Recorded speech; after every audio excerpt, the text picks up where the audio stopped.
Tara was known for her strength. Always composed. Always smiling.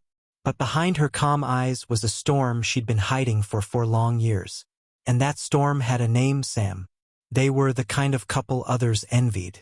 The ones who finished each other's sentences, laughed at inside jokes, and had plans for forever. Or so Tara thought. Until one evening, without warning, Sam said the words that shattered her world. I need space to figure myself out. He packed a bag and walked out. He didn't slam the door. He didn't yell. He just left. And in that quiet exit, everything she believed in collapsed. Every day after that, Tara carried the weight of unanswered questions. Was it her fault? Was she not enough? Would he come back? She clung to memories like lifeboats, hoping they'd keep her afloat in the ocean of her grief. What if he changed his mind? What if he realized she was the one? What if letting go meant losing something that still had potential? These questions played in loops in her head like a haunting melody. So she waited. She paused her life.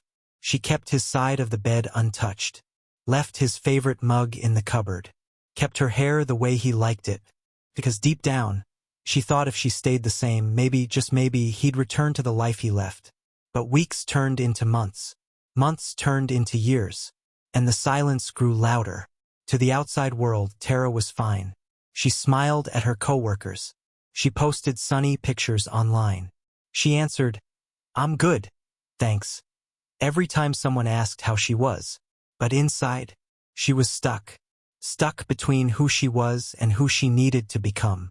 Stuck in a prison made not of bars, but of memories. The world told her to move on. Her friends said, he doesn't deserve you. Her therapist said, letting go is an act of self-respect. But the heart doesn't respond to logic. It responds to hope. And hope, sometimes, is a chain disguised as comfort. It wasn't a grand event that changed everything. It wasn't a sudden revelation or a bold decision. It was spilled coffee. One Tuesday morning, in a rush to work, Tara bumped into a stranger. Her coffee splashed across her white blouse. She didn't get angry. She didn't curse. She broke. Right there on the busy sidewalk, she cried.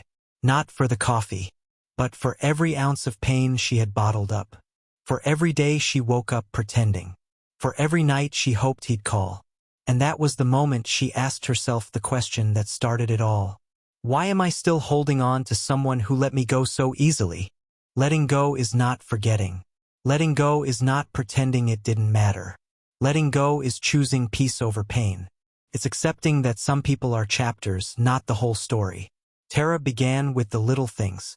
She packed up the photos. She deleted his number, not out of anger, but because she no longer needed to wait. She started journaling. First it was messy, raw, unfiltered, but it was real. She no longer wrote about him. She wrote about herself, her dreams, her fears, her healing. With every page she exhaled. With every step she stood taller. She signed up for an art class, something she always wanted but never did because Sam thought it was a waste of time. She traveled solo. Scary? Yes. But freeing? Absolutely. She danced again. Not at clubs. In her kitchen. In her pajamas. With music loud and no one watching. And slowly, she started to recognize herself in the mirror. Not the woman abandoned, but the woman reborn. Letting go didn't erase the past. It allowed her to rise from it. One night she wrote a letter. Not to Sam, but to the girl she was 4 years ago. Dear me, I know you're hurting. I know you're holding your breath, waiting for him to return. But I want you to know you don't need him to feel whole. You don't need closure from someone who was willing to leave. Let go. Not because it didn't mean something, but because you mean more. Love, the woman who finally chose peace. Months passed. Healing wasn't linear.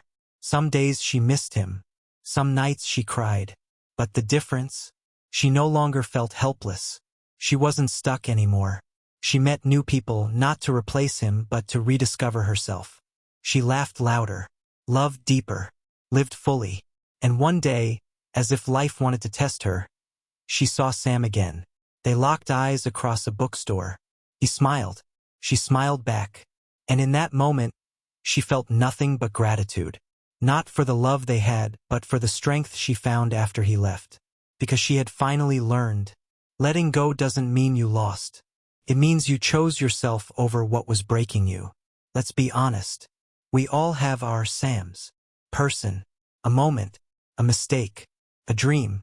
A regret. Something we carry even though it weighs us down.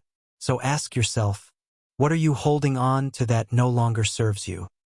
What peace are you delaying because you're waiting for closure?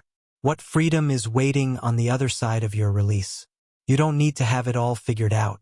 You don't need to be fearless. You just need to be tired enough of the pain to choose peace. This is your sign. If you're waiting for a sign, this is it. Let go. Let go of the anger, the guilt, the hope that they'll change. Let go of the version of you that kept quiet just to keep others comfortable. Let go of the timeline you thought life should follow. It's okay to grieve. It's okay to feel scared. But it's not okay to stay stuck in a story that ended long ago. You are not a victim of what happened. You are the author of what's next. So start writing. Start living. And when the past comes knocking, you'll smile. Not with pain, but with power.